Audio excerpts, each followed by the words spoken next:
오늘 하나님께서 우리에게 주신 말씀은 로마서 1장 8절부터 13절까지 말씀 우리 같이 보겠습니다. 로마서 1장 8절부터 13절까지 말씀 우리 같이 한 목소리로 읽겠습니다. 먼저 내가 예수 그리스도로 말미암아 너희 모든 사람에 관하여 내 하나님께 감사함은 너희 믿음이 온 세상에 전파됨이로다. 내가 그의 아들의 복음 안에서 내 심령으로 섬기는 하나님이 나의 증인이 되시거니와 항상 내 기도에 쉬지 않고 너희를 말하며 어떻게 하든지 이제 하나님의 뜻 안에서 너에게로 나아갈 좋은 길 얻기를 구하노라. 내가 너희 보기를 간절히 원하는 것은 어떤 신령한 은사를 너에게 나누어 주어 너희를 견고하게 하려 함이니 이는 곧 내가 너희 가운데서 너희와 나의 믿음으로 말미암아 피차 아니함을 얻으려 함이라. 형제들아, 내가 여러 번 너희에게 가고자 한 것을 너희가 모르기를 원하지 아니하노니 이는 너희 중에서도 다른 이방인 중에서와 같이 열매를 맺게 하려 함이로되 지금까지 길이 막혔도다. 아멘. 할렐루야. 말씀이 우리에게 생명의 말씀, 은혜의 말씀, 기쁨의 말씀 될 수 있기를 주님의 이름으로 축복합니다. 사람이 늘 원하고 바라고 간절히 구하는 것이 있다면 언젠가는 이루어진다라는 이야기들을 많이 합니다. 근데 사도 바울도 한 가지 꼭 이루고자 하는 것이 로마를 방문하고자 하는 그러한 비전이요 꿈입니다. 로마 교회에 관해서 이야기를 들었는데 로마에 예수 그리스도를 믿는 교회가 있고 성도들이 있다는 소식을 바울이 들었습니다. 그 소식을 듣고 바울은 로마 교회를 위해서 늘 중보기도하고 또 로마에 가고자 하는 마음을 가지고 있었습니다. 이 로마서 서두에 이미 그것을 여러 번 지금 밝히고 있어요. 내가 간절히 너희 보기를 원하노라. 내가 여러 번 너희에게 가고자 했지만 길이 막혔도다. 여러분, 우리가 간절히 원하는 것 있더라도 바울은 이렇게 분명하게 자신의 꿈과 비전을 밝히고 있습니다. 근데 왜 이렇게 바울이 로마에 가고자 했을까? 신학자들이 이제 고민을 한 거예요. 12가지나 의도가 있다, 12가지나 다른 이유가 있다 막 이야기하지만 제가 이제 바울과의 데이트 이 성경 공부를 하면서 보면 바울이 이제 선교 전략이 있다고 그랬잖아요. 그래서 대도시 중심으로 먼저 가서 복음을 증거하고 그 주변에 이제 소도시로 이렇게 복음이 퍼질 수 있도록 하는 그런 선교 전략을 가지고 있는데 그 당시에 가장 이 큰 도시라고 할 수 있는 것이 바로 로마입니다. 로마 제국이 다스리던 시대잖아요. 세상적으로 봤을 때. 그래서 가장 힘 있는 그 중심에 있는 로마 도시로 가서 바울이 또 복음을 전하고자 하지 않았나 하는 생각이 듭니다. 근데 바울은 어떻게 해서든 가고 싶었고 보고 싶었고 그것을 놓고 기도했어요. 여러분, 어딘가 가고자 한다면 여러분 기도부터 할 수 있기를 바랍니다. 바울도 그랬어요. 자신이 원하는 곳, 가고자 하는 곳, 꿈이 있다면 거기를 놓고 먼저 기도하는 사람이 바로 바울이었습니다. 그래서 어떻게 할 수 있느냐? 바울이 하나님을 자신이 증인된다고 이야기하고 있어요. 우리 9절 말씀 보면은 그 말씀이 나옵니다. 9절 말씀 같이 한번 읽어보겠습니다. 시작. 내가 그의 아들의 복음 안에서 내 심령으로 섬기는 하나님이 나의 증인이 되시거니와 항상 내 기도에 쉬지 않고 너희를 말하며. 아멘. 기도 제목, 기도 수첩에 적혀 있는 것이 바로 로마 교회를 향한 기도였다는 것을 알 수가 있습니다. 바울이 왜 이렇게 이 로마 교회를 향해 기도했을까요? 복음은요, 서로 연합하게 만들고 서로 이어지게 만들고 있습니다. 내가 알지 못하더라도 예수 그리스도를 믿고 따르는 이들이 함께 있다는 것만큼 큰 위로가 되는 것이 있을까요? 생각지도 못한 일들을 이 복음 믿는 자들을 통해서 예수 안에서 서로 합력하여서 선을 이루게 하시는 것이지요. 제가 성원교회 와서 참으로 놀란 것 중에 하나가 우리 이제 온지 바로 1년도 안 됐을 때인데 화장실을 리모델링 하는데 이 서귀포 중앙교회에서 이 1,000,000원을 보내줬을 때, 그때 정말 그 담임 목사님을 제가 아는 것도 아니에요. 잘 알지도 못하고 연도 없는데 그냥 흔쾌히 그렇게 해주시는 것을 보고 정말 하나님의 은혜고 하나님의 역사다. 사실 강남 대천교회나 한식교회 와서 도와주는 것은 제가 거기서 이제 섬기고 같이 사역하고 몇 년 동안 같이 있었기 때문에 아는 분들이 많이 있어서 그렇다고 치지만, 서귀포 중앙교회는 아는 게 전혀 없습니다. 연도 없고. 그럼에도 불구하고 그렇게 했을 때 참 하나님이 하신 것이구나, 그런 생각이 드는 거예요. 사도 바울도 마찬가지입니다. 예수 그리스도 복음을 믿는 교회 안에서 협력하여서 돕고 세워가고 지원해주고 기도해준다는 것, 그만큼 귀한 것이 없어요. 우리도 누군가를 향해 중보기도 하며 예수 그리스도 안에서 교회를 세워갈 수 있기를 축복합니다. 믿음은 편협한 것이 아니에요.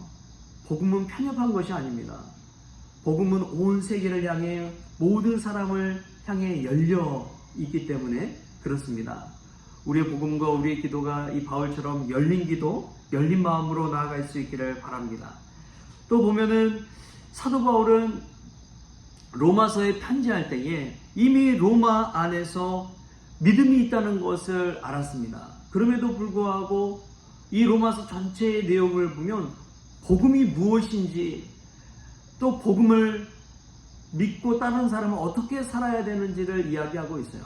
로마서 1장부터 11장까지는 복음에 관해서 이론적으로 이야기하고 있습니다. 12장부터 16장까지는 복음을 믿는 사람으로서 이제 어떻게 살아야 되는지를 적어놓고 있어요. 왜 이 복음에 관해서 사도 바울은 로마 교회 믿는 사람들에게 전했을까요? 바울도 로마 교회 성도들의 믿음에 관해서 들었습니다. 8절에 보면 이렇게 나와요.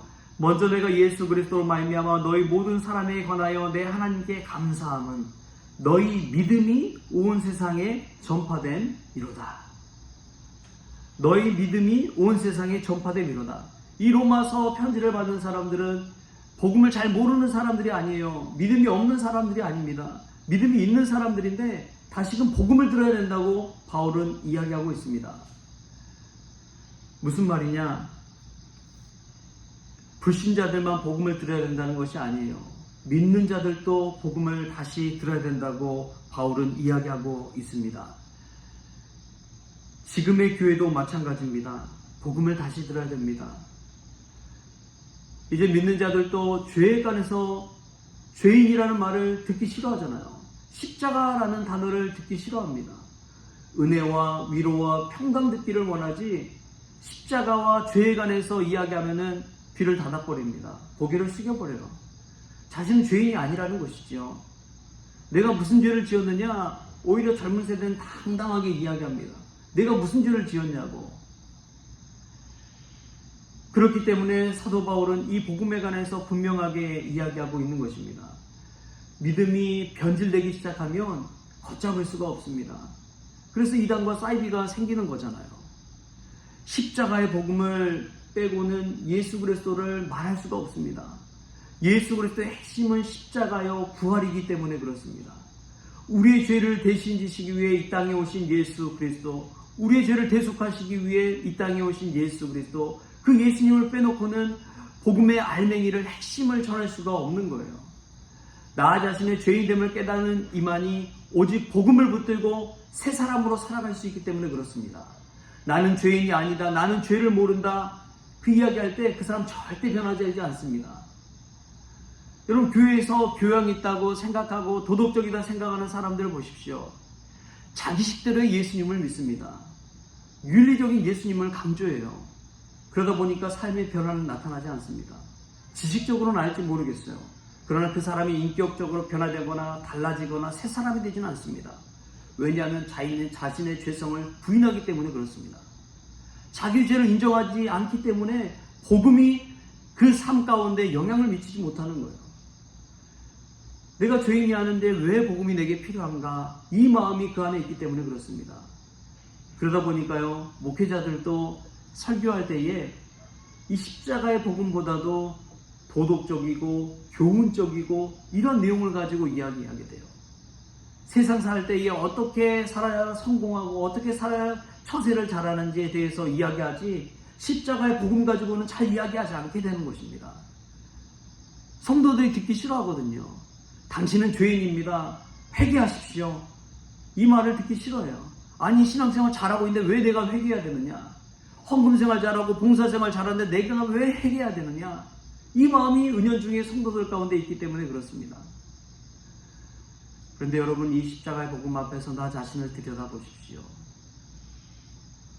이 십자가의 복음 앞에서 나 자신의 신앙생활을 한번 들여다보십시오. 가정생활, 자녀에게 신앙전수, 내 스스로 정말 나의 십자가를 지고 예수 그리스도를 따르고 있는지 오늘 이 복음 앞에서 한번 자기 자신을 들여다보십시오. 내가 예수님을 믿는다고 하면서 일상 가운데 어떻게 살아가고 있는지 한번 자기 자신을 돌이켜 보십시오. 얼마나 우리가 십자가에 둔감하면서 살아가고 있습니까? 그럼 신앙이 무너진다는 것은요, 외부적인 요인 때문 절대 아닙니다. 나의 내적인 영적인 교만 때문에 무너지는 거예요. 내가 영적으로 무너질 때 신앙생활도 무너지게 되는 것입니다. 여러분, 왜 부부생활, 결혼생활이 파탄난지 아십니까? 외부에서 도전이 있어서 그렇습니까? 절대 그렇지 않습니다. 내 내적으로 사랑하는 마음, 그 마음이 흔들렸기 때문에 그래요. 그 마음이 약해졌기 때문에 그렇습니다. 저는 믿음 생활도 우리의 영적인 이 죄악 때문이라고 믿습니다. 믿음 생활이 흔들린다는 것은 내 안에 영적인 교만이 싹트고 십자가의 복음에 둔감해져 버렸기 때문에 그렇습니다. 여러분, 나 자신 오늘 십자가 앞에서 자신을 들여다볼 수 있는 시간 될 수 있길 바랍니다. 나를 위해 죽으신 예수 그리스도 앞에서 내가 얼마나 감격하고 다시금 주님 붙들고 살고 있는지 이 복음 앞에서 자기 자신을 들여다볼 수 있기를 바랍니다. 그때에 우리는 이 복음 앞에서 나의 교만을 깨닫고 무릎으로 십자가 앞에 나아가게 될 줄 믿습니다. 사도 바울은 로마 교회에 이 복음 다시금 전해주고자 하는 그 마음이 있었어요. 저도 죄에 관해서 말하는 것이 참 부담스럽습니다. 그러나 우리는 우리 자신의 죄를 다시금 들여다보아야 합니다. 내가 얼마나 죄인인지를 다시금 깨달아야 됩니다. 영적으로 교만하진 않았는지, 내가 십자가를 지고 주님을 잘 따르고 있는지 오늘 이 말씀 가운데서 자기 자신을 다시금 들여다보고 십자가 앞에 무릎 꿇을 수 있는 저와 여러분 될 수 있기를 주신 예수님의 이름으로 축원합니다. 기도하겠습니다. 주신 하나님 감사합니다. 우리가 잘한다 칭찬을 들을 때에 우리도 모르게 교만해지고 자만해질 때가 얼마나 많은지요. 주님, 우리가 다시 복음을 듣기를 원합니다. 나를 위해 십자가를 달려 죽기까지 사랑하신 그 예수 그리스도의 사랑, 대속의 은혜를 듣기를 원합니다. 주님, 나태해지고 게을러지고 교만해지고 하나님 앞에서 주님을 위해 살기보다 나의 성공을 위해 살았던 우리의 죄를 주님 불쌍히 여겨 주시옵소서. 다시금 십자가의 은혜와 복음을 붙들고 살아갈 수 있도록 주님 주장하여 주시옵소서. 그리하여 바울처럼 복음을 들어야 한 이들이 듣지 못하고 영적인 교만을 가지고 교회 안에서 아버지 하나님 분란을 일으키고 자신의 목소리를 높이고 예수 그리스도 안에서 겸손해지지 못하는 그 모습을 보이는 것이 얼마나 많은지요. 주님 불쌍히 여겨 주시옵소서. 교회 안에서부터 다시 복음을 들을 수 있도록 주님 주장하여 주시옵소서. 그리하여 교회가 완전히 복음 안에서 새로워지고 다시 세워질 때 가정이 변화되어지게 하여 주시고 교회가 변화되어지게 하시고 믿는 성도들이 먼저 깨어 일어날 수 있도록 주님 은혜 베풀어 주옵소서. 감사하며 예수님의 이름으로 기도하옵나이다. 아멘. 우리 주님이 가르쳐주신 주기도문으로 오늘 새벽 기도를 마치겠습니다.